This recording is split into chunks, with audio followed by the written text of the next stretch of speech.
DNA இந்த படத்துடைய கதை என்னன்னு சொல்லிட்டு பார்த்தீங்கன்னா, படம் ஆரம்பிக்கும்போது ரொம்ப சாதாரண கதையாக ஆரம்பிக்குது. படத்துடைய கதையில் நம்ம அதர்வா வந்து நாயகன் நடிச்சது. அவர் வந்து காதல் தொழில குடிச்சிட்டு வீட்டுக்கு டார்ச்சர் பண்ணுற ஒரு கேரக்டர்.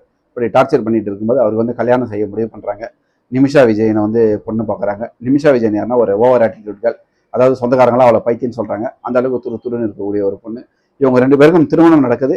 அந்த திருமணம் இவங்க ரெண்டு பேரையும் ஒரு ரொம்ப அந்யோன்யமாக காட்டுது. நிமிஷா விஜயனும் இவங்களுக்கு ஒரு அந்யோன்யமான வாழ்க்கை ஆரம்பிக்கிறாங்க. குழந்தையும் பிறக்குது.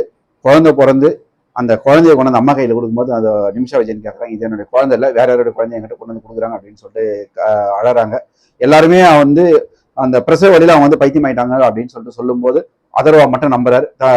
தன்னுடைய மனைவி சொல்றதுல ஏதோ ஒரு உண்மை இருக்குதுன்னு சொல்லிட்டு நினைக்கிறாரு. தன்னுடைய குழந்தையோடைய டிஎன்ஏவும் தன்னுடைய டிஎன்ஏவையும் எடுத்து டெஸ்ட் பண்ணி பார்க்குறாரு. அது மேட்ச் ஆகலை. இது தனக்கு பிறந்த குழந்தை இல்லைன்னு சொல்லிட்டு அவர் தெரிஞ்சுக்கிட்டு தன்னுடைய குழந்தை எங்கே போச்சு, அந்த ஹாஸ்பிட்டல் எப்படி காணாமல் போச்சு அப்படின்னு சொல்லிட்டு தேடுறாரு. இந்த தேடல் தான் கதை. இந்த தேடலுக்கு ஒரு உறுதுணையாக இருக்குது வந்து நம்ம பாலாஜி சக்திவேல். இந்த படத்தில் குழந்தையை கடத்தக்கூடிய கேரக்டர் ஒரு பாட்டி நடிச்சிருக்கு. அந்த பாட்டிக்கு உண்மையிலே ரொம்ப பெரிய ஒரு பாராட்டு. ஆனால் அவ்வளோ ஒரு வில்லத்தனம் அந்த குழந்தையோட கண்ணில் தெரியுது.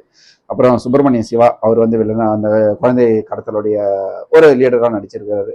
இந்த மாதிரியான சூழலில் அவர் வந்து அதர்வா வந்து எப்படி அந்த குழந்தையை கண்டுபிடிக்கிறாருன்றது கதை தான். திரைக்கதையில் சில சொதப்பல்கள் வழக்கம் போல இருக்குதான் செய்யுது.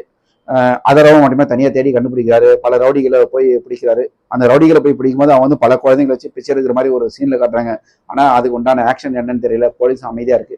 ஒரே ஒரு போலீஸ் மட்டும் இவர் கூட பயணப்பட்டுக்கிட்டே இருக்காரு. இவ்வளவு பெரிய கேஸ். அதாவது அதரோடைய குழந்தை மட்டும் காணாம போல பல குழந்தைகள் காணாம போயிருக்கு. அந்த குழந்தைகளுடைய கேஸ் எல்லாம் கண்டுபிடிக்கிறதுக்கு ஒரு காவல்துறை வந்து இப்படிதான் நடவடிக்கை எடுக்குமான்றது ஒரு கேள்விக்குறி. ஆனா இருந்தாலும் ஒரு திரைக்கதையில கொஞ்சம் விறுவிறுப்பு இருக்கிறதுனால நமக்கு வந்து இந்த படம் நல்லாவே போயிட்டு இருக்கு. என்னாச்சு?